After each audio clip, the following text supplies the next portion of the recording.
சூடித்தந்த சுடற்கொடியே சோகத்தை நிறுத்தி விடு.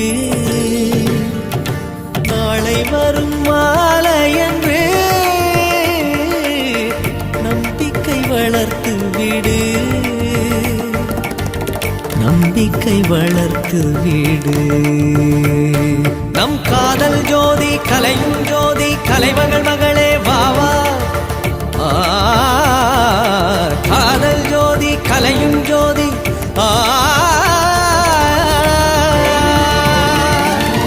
ஜோதி எப்படி ஜோதியை எரிக்கும்